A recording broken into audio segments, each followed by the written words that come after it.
Mas eu vou tratar a professora por Helena. Quando eu nasci, foi o nome que me deram, muito antes de ser professora de alguém ou de alguma coisa. Estou nervoso. É giro, uma dose de medo. Um dose pico de de medo. adrenalina, Também é bonito, cortisol. Nós Pronto. estudamos essas coisas. Isto pode ficar antes do separador. 15 minutos e um café. 2 convidados, um tempo limitado, um café e reflexões livres sobre práticas, teorias e pedagogias em forma de conversa.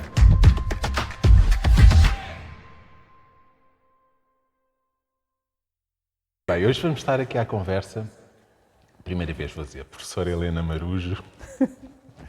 Para quem estiver distraído, é doutorada na área da Psicologia e é professora no Instituto Superior de Ciências Sociais e Políticas da Universidade de Lisboa. Estamos aqui na sala Monsanto.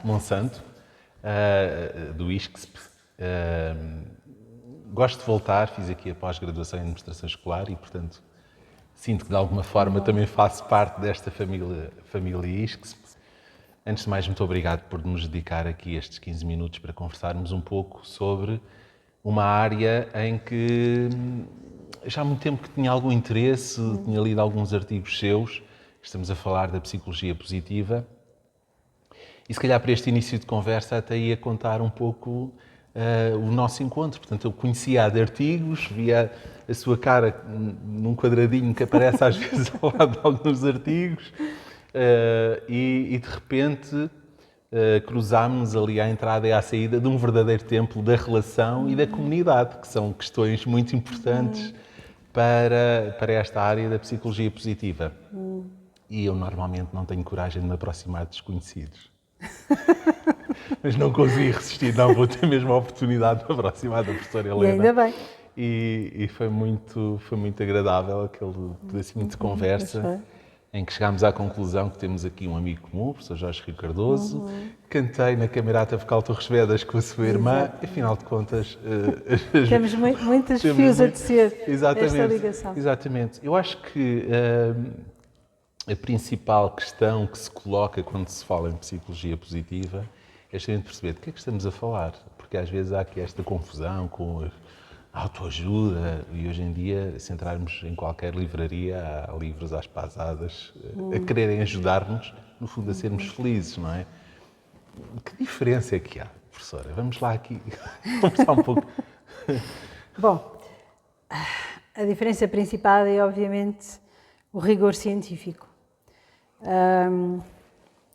A psicologia positiva é um ramo desta ciência mais global, que é a ciência do comportamento humano, e que nos, enfim, ao longo de mais de um século nos tem ajudado a perceber, usando os métodos empíricos, a construção de teoria, a recolha de dados, a análise de dados, com o máximo de objetividade possível, a compreender a experiência humana e a experiência subjetiva em particular, que não é fácil de estudar, muitas vezes, do ponto de vista rigoroso, da mesma maneira que se estuda a matéria física.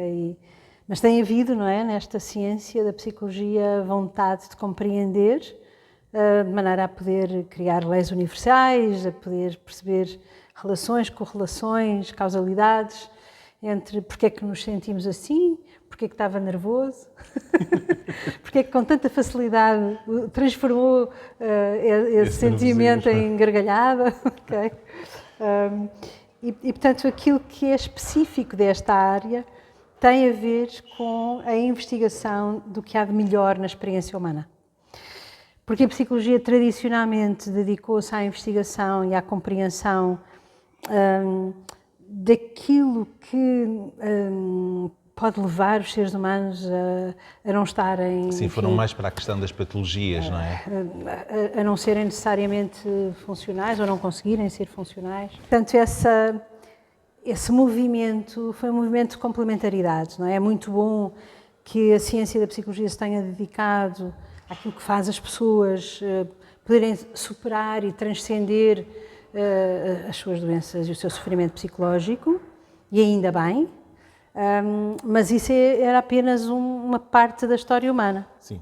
A professora aqui no ISCSP está, aliás, quando entro na página do ISCSP e encontro uma pós-graduação que para mim é relevante e que já tenho sugerido a vários colegas, aparece logo por ser o nosso marketeer.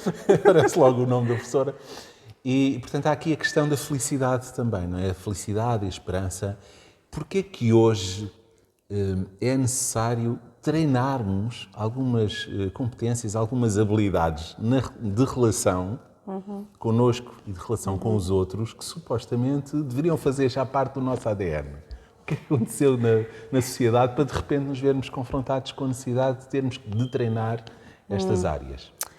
É assim, este tema da felicidade é um tema que vem da Grécia Antiga, não é? Claro. Portanto, desde que há capacidade elaborada de pensar a vida, que os grandes filósofos tentaram encontrar uma leitura que ajudasse a perceber o que é isto de viver vidas que valham a pena, que é no fundo o objetivo da psicologia positiva. E uma vida que vale a pena é também uma vida feliz. E, portanto, entender a felicidade com todos os seus características e especificidades culturais, sociais, esta procura de encontrar universalismos tem sido uma meta interessante e importante, sobretudo num momento histórico onde, de alguma maneira, nós perdemos a ligação com o essencial. Porque esta é uma ciência também que vai aos valores fundamentais, aos valores em ação, à virtuosidade da experiência humana e da nossa vivência enquanto seres humanos, num momento em que se tem discutido muito, ou se calhar às vezes perdemos o rumo do que é que faz sentido numa sociedade tão complexa, tão diversificada, tão desafiada. E também porque, eventualmente, o próprio modelo de capitalismo neoliberal foi reforçando valores de individualismo, de competitividade. Fomos ficando mais sozinhos, não é? E não há felicidade sem relação. Exatamente, para essa tal felicidade, eu já não consigo situar se li algures, se ouvi, se resultou de conversas com alguém. Costumo dizer muito que para essa tal felicidade é necessário tribo e espaço de montanha, ou seja, é preciso família, é preciso comunidade e esta relação com a natureza. E hoje a escola... E com a montanha, que é a dimensão deste planeta que nos acolhe. Também. Neste momento, os historiadores da educação, algumas correntes tentaram organizar a história da educação e hoje posicionar-nos-íamos na educação 5.0, que é aquela educação em que a escola já não pretende devolver à sociedade cidadãos cultos, mas que os cidadãos sejam capazes de utilizar o seu conhecimento em prol do outro. No fundo, promovendo aqui a reconexão com a comunidade e com a natureza. Portanto, eu creio que há aqui muita matéria de proximidade entre aquilo que é a área de estudo da psicologia positiva e a educação. Absolutamente. Para já, precisamente porque o fator, a variável que parece ser mais importante para a nossa saúde, para a nossa longevidade e para o nosso bem-estar é a qualidade das relações que estabelecemos com os outros. E estamos a falar em estudos longitudinais com mais de 80 anos, a acompanhar as mesmas pessoas e a estudar uma diversidade de variáveis brutal em múltiplas gerações e com indicadores biológicos, genéticos, com indicadores económicos, de sucesso profissional, etc. E esta é uma das conclusões mais importantes do processo. A qualidade das relações faz mesmo diferença, nomeadamente em termos de proteção do nosso sistema imunitário, da construção de um sentido de vida. Por exemplo, a solidão parece estar numa área que tem vindo a ser mais e mais investigada, associada com uma esperança de vida muito mais curta, com um processo que tem a ver até às vezes com a degeneração cognitiva. Nós estamos a ver as demências a crescerem no mundo, etc. E começa a haver, por exemplo, a investigação nesta área que vai estudar o propósito de vida. E alguém com propósito de vida parece estar mais protegido para doenças degenerativas do foro cognitivo, por exemplo. Portanto, também estamos num momento da história em que temos mais ferramentas para unir áreas científicas muito diversas, nomeadamente das neurociências, por exemplo, não é? Ou trazer as dimensões económicas, sociais, políticas para a conversa, porque não é possível, ecológicas, não é possível hoje falar de alguém fora desse contexto. Portanto, obviamente que a educação tem sido também um campo e um terreno muito importante para, simultaneamente, ser processo e resultado daquilo que são os estudos da felicidade e do bem-estar. Helena, nós no nosso agrupamento de escolas Professor Armando Lucena tivemos quando eu cheguei, construímos um primeiro projeto educativo que tínhamos este slogan: educamos com arte. E aqui no arte brincávamos com as palavras amor, rigor, trabalho e estudo. No fundo, queríamos que os nossos alunos tivessem um papel ativo, porque a arte, no fundo, é produção humana, não é? Então, queríamos que os nossos alunos tivessem um papel ativo na construção do seu conhecimento. Depois, o projeto educativo vigorou 3 anos e estamos agora a meio de um novo projeto educativo em que temos como 2 palavras centrais comunicação e comunidade, que acho que tem tudo a ver com esta conversa que estamos a ter. Nós tínhamos graves problemas de indisciplina e começámos a olhar para a indisciplina com um olhar diferente. Não só reestruturámos os procedimentos de gestão dos comportamentos desadequados, chamemos-lhe assim, mas também começámos a olhar para a indisciplina como um grito de alerta. Quando há um comportamento desadequado, por detrás há qualquer coisa que temos que analisar. Há um convite. Não é? Eu gosto dessa ideia, não é? Há um convite. O comportamento convida. Pode convidar a ouvir, pode convidar alguém a parar e a dar-me atenção, a amar-me. Nós começámos a chamar os alunos, a minha equipa, para ouvirmos os alunos. Eu comecei a ficar algo preocupado com uma realidade. É que, eu não tenho números de cor, mas seguramente 80% ou mais de 80% dos alunos que chamávamos para conversar estão medicados com questões de ansiedade ou com questões de depressão. O que é que está a acontecer com a nossa sociedade para termos crianças e adolescentes e jovens com esta questão já a um nível patológico e a precisar de ser medicados, não é? E que papel é que a escola tem para reverter um pouco isto? Eu diria que é uma das tragédias do nosso tempo, é essa experiência desse sofrimento que muitas vezes é vivido como individual, mas que em realidade é um resultado de um processo social e cultural vigente e que de alguma maneira, porque é resultado de tanta coisa, desde as questões das tecnologias até às questões do excesso de foco no sucesso e no resultado, em detrimento do processo, de todos os processos, o processo da conversa, o processo da aprendizagem, da descoberta, do espanto, do maravilhamento, etc. Portanto, há tanta coisa que tem vindo a acontecer, nomeadamente, enfim, o perdermos e o desfazermos as relações interpessoais dentro das famílias, onde há também experiências muito, às vezes, exigentes, complexas e difíceis de ser capaz de gerir, que as crianças e os jovens têm dificuldade ou não têm às vezes recursos para saber lidar, com um nível que é diferente daquilo que era há gerações atrás. Haveria outros mecanismos e havia naturalmente também outras micro e macro violências, mas havia muitas vezes comunidade por trás. Era mais comum haver comunidade.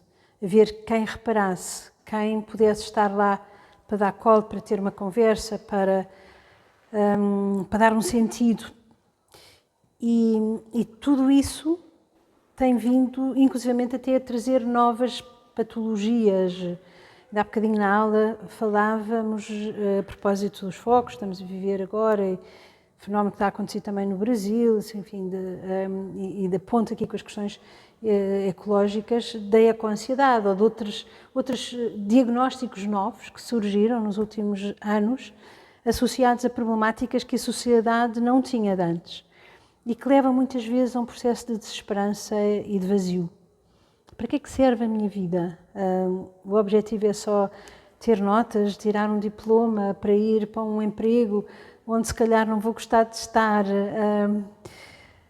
Qual é o propósito, qual é o sentido? Então, a dimensão desta procura de um significado tem vindo a ser muito, por um lado, é cada vez maior, mas depois, antes a religião também dava uma resposta. Sim, era isso que eu ia dizer também, que nós interpretámos a laicização da escola como amputarmos esta dimensão da espiritualidade humana da escola. É quase como se tivéssemos vergonha de forma transversal, se puder aparecer na abordagem de qualquer conteúdo, como se, não, é uma questão de espiritualidade e retiramos, não é? Até a palavra amor. Já vi escolas que quiseram ter no projeto educativo e que tiveram resistências enormes dos professores a dizer amor, que horror, falar em amor. Mas a espiritualidade, obviamente, que é uma falha civilizacional e há, ao mesmo tempo, uma fome muito grande dessa procura, mas já não há as referências que existiam. Por isso é que os livros de autoajuda também têm tanta saída, não é? Porque há aquela, digam-me lá o que é que eu posso fazer, porque eu não sei, ajudem-me a viver de uma maneira em que eu olho para a experiência e penso, esta vida vale a pena. Sim, eu acho que a escola, na sua perspectiva, seguramente que também tem aqui um papel relevante. Também fomos ficando reféns dos exames, da pressão dos exames, dos currículos e, portanto, mesmo em espaço de sala de aula, foi-se esvaziando a oportunidade de os alunos falarem, porque os alunos trazem a sua história também de vida, trazem os seus problemas, trazem as suas questões e fomos esvaziando, não é? Ficámos muito... O positivismo, se calhar, aqui complicou-nos um bocadinho a vida, não é? Pois,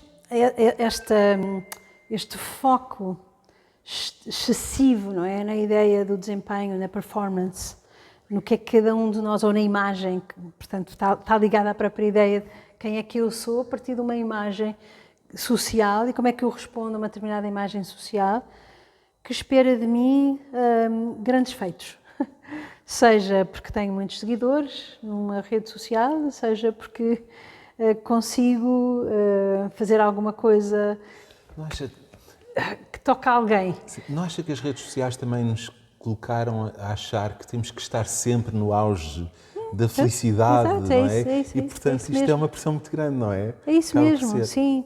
E isso é um dos efeitos colaterais da ciência da felicidade, sobretudo quando ela é pensada na perspectiva da felicidade individual, que é uma coisa que eu tenho contrariado ao trazer mais os conceitos de felicidade pública, ao trazer sempre para a conversa a dimensão coletiva, comunitária, porque pela minha felicidade individual eu posso fazer escolhas que são completamente contrárias ao bem comum. Portanto, a ideia de uma felicidade para o bem comum e que é uma felicidade cidadã, de contribuição para a polis, é também a maneira de voltar a alimentar a esperança, que eu acho que é alguma coisa, e temos dados sobre isso, porque faço parte de um barómetro da esperança, do Hope Barometer, um projeto internacional já com mais de uma década. Todos os anos avaliamos em muitos países de vários continentes o que é que dá esperança às pessoas. E uma das coisas que eu acho que tem vindo a falhar é a capacidade de esperançar, como o Paulo Freire chamava, não é? Sim. Este verbo ativo de fazer coisas que me digam que quer ser crescido, quero, não é? Pensando nos alunos que estamos a preparar, vale a pena imaginar os horizontes que aí vêm, há entusiasmo no que me espera, e estas coisas têm vindo a ser perdidas.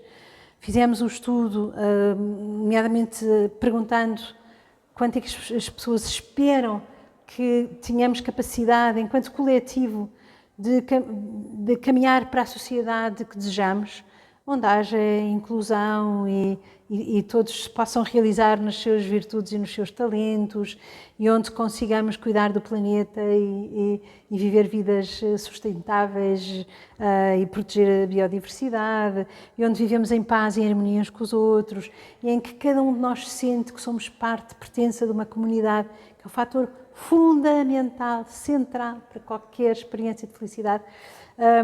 E quando perguntámos às pessoas, já fizemos isto mais que um ano, quanto é que acreditavam que isto ia acontecer versus um cenário catastrófico, não é? De mais epidemias, de mais guerras, de mais exclusão, de um planeta que se destrói.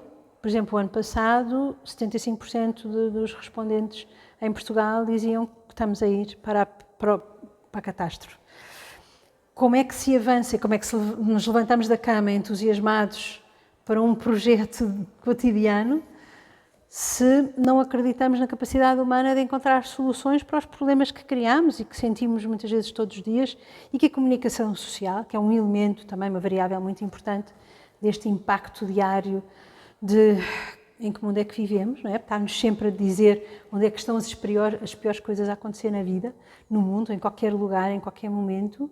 E não temos o outro contraponto, que é e onde é que estão pessoas extraordinárias a trazer soluções, e há coisas absolutamente fascinantes a acontecerem, de cooperação, de criatividade, de imaginação, de juntar as pessoas em redor de projetos que fazem sentido a todos e que, portanto, também revertem para todos. E aí a esperança acontece de novo.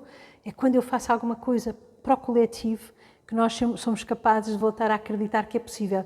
Então, para mim, a escola também é muito esse lugar hoje de alimentar a esperança a partir de um processo que é um processo de contribuição do meu melhor para este coletivo que é nosso. Nós, no nosso agrupamento de escolas, já fazíamos algumas coisas e depois organizámos em torno de um slogan, de um título bonito, até deu depois uma conferência, um livro com o resumo das nossas práticas. Ao nível da educação pré-escolar, temos um projeto que chamamos de Olhos Postos na Rua, que mais não é do que um incentivo a que os educadores saiam com as crianças para a comunidade e para a natureza. Lá está a tal tribo e espaço de montanha. E depois, nos níveis subsequentes, estamos muito apostados nesta participação, neste envolvimento na participação cívica dos nossos alunos. Nós propomos também aqui da Universidade de Lisboa, no IGOT. Os nossos alunos são desafiados a identificarem problemas do seu território, a apontar soluções. Na Assembleia Municipal Jovem, a mesma coisa, portanto, apresentar uma proposta e, se for a mais votada, a Câmara irá executar. Ou seja, fantástico. Nós temos que fazer, através da prática e do envolvimento dos nossos alunos, perceberem que têm voz, ou que podem ter voz, não têm que estar à espera que sejam sempre os adultos, os políticos a resolver os problemas, mas que eles também já têm voz. E, portanto, nós queremos trabalhar nesta esperança de que é possível fazer diferente. Mas não podíamos acabar esta conversa sem falar da Cátedra Unesco, até porque nós também somos escola associada da Unesco, e, portanto, temos tanta coisa aqui em comum. Portanto, fale-nos um bocadinho do que é isto, esta cátedra, no fundo, virada para a questão da paz. Certo. E já antes ainda de imaginarmos que voltávamos a ter uma guerra na Europa, portanto, há 5 anos atrás, nós que estávamos a trabalhar e a investigar na felicidade, fez-nos sentido de trazer um chapéu maior, algo que pudesse convidar a uma visão mais sistémica sobre o que é que está a acontecer nas nossas relações e, em particular, na perspectiva da paz positiva, que é criar as atitudes, os comportamentos e as estruturas sociais e organizacionais que permitam que a paz seja possível. Que é diferente da paz negativa, que é a paz que acontece na sequência de nós resolvermos conflitos, terminarmos uma guerra, que é obviamente fundamental, mas que é apenas, de novo, uma parte só da história.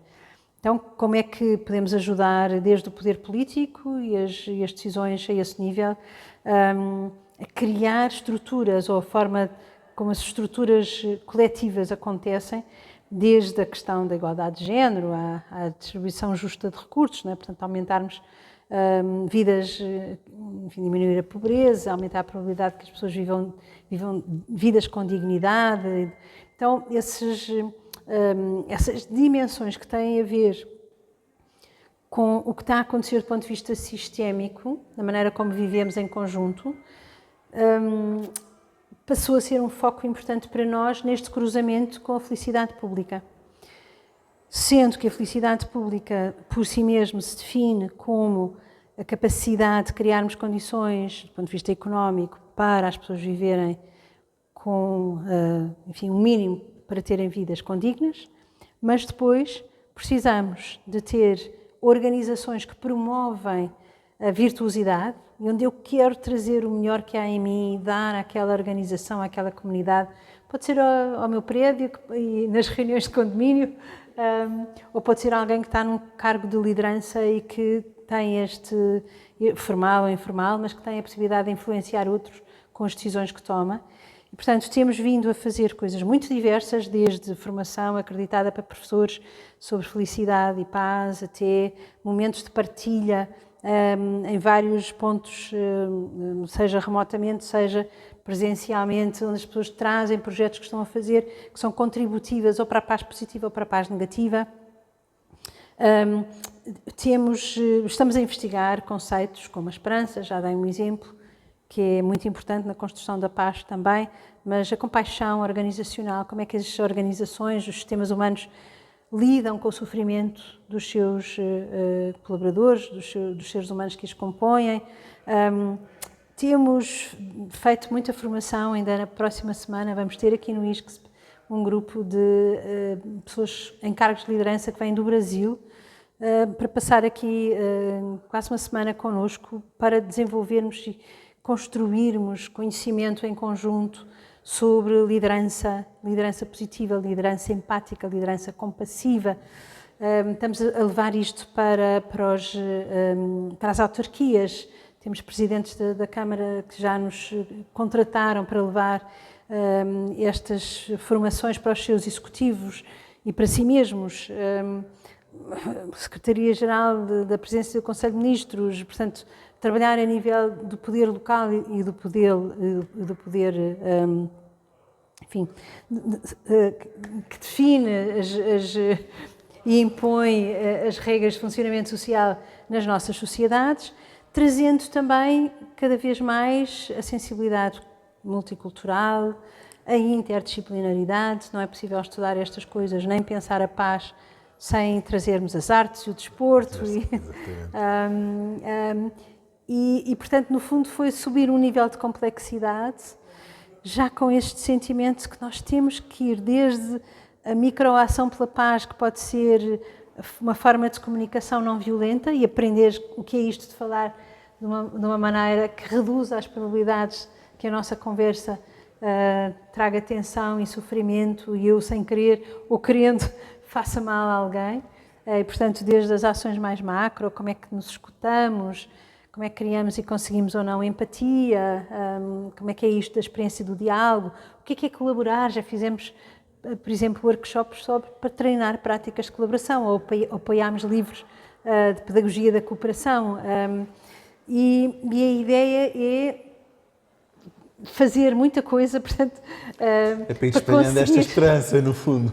Para conseguir ir tocando organizações, empresas, temos trabalhado muito no contexto organizacional também, pensar, e temos um projeto, foi criado pelo Papa Francisco, temos feito parte, que é a Economia de Francisco, com milhares de jovens pelo mundo que foram convidados a repensar o modelo económico em direção a um modelo mais humanizado, e que estão a fazer coisas muito interessantes em muitos pontos do mundo, desde a América Latina até à China. E, portanto, a ideia tem sido, desta cátedra, criar polos de atração, de conexão entre projetos, pessoas, e na dimensão, por um lado, investigativa, que as cátedras são das universidades, portanto, a dimensão da investigação, da divulgação da ciência, dos resultados que vamos trazendo. Portanto, publicámos um livro que se chama Educação para a Paz Global Sustentável, apoiamos livros, vai ser lançado agora um livro que se chama E Se?, sobre a imaginação e a capacidade dos seres humanos se juntarem para concretizarem projetos que fazem sentido às suas comunidades, portanto, projetos territoriais, locais, etc. E depois, formação, construção conjunta, projetos ligados à dimensão ecológica, regenerativa. Portanto, isto é tão complexo em si, a educação e a promoção para a paz, que estes 5 anos têm sido uma expansão extraordinária de múltiplas iniciativas que muitas vezes são as próprias pessoas que trazem à cátedra, que criaram um projeto numa escola, que criaram um livro, jogos pedagógicos e que se enquadram nesta concepção dos múltiplos níveis de construção da paz, que vai desde a nossa relação interior connosco até à capacidade das nações e dos dirigentes que estão à frente de nações de conseguirem pensar nas pessoas e não noutro tipo de poderes que tantas vezes, não é, acabam por nos destruir e, portanto, conseguir humanizar de novo o nosso olhar uns sobre os outros e as tomadas de decisão que estão em cima da mesa a cada minuto, dentro de uma sala de aula, numa reunião do Conselho Administrativo. Professora, olha, os minutos é que passaram a correr. Muito obrigado por esta maravilhosa conversa. Muito obrigada. Acho que fizemos aqui um contraponto entre realmente aquelas notícias catastróficas que vemos na televisão, criando aqui realmente esta janela de esperança de que é possível fazermos diferente. Basta ver o vosso projeto na escola, que eu vou ainda conhecer mais. Muito obrigada pelo convite.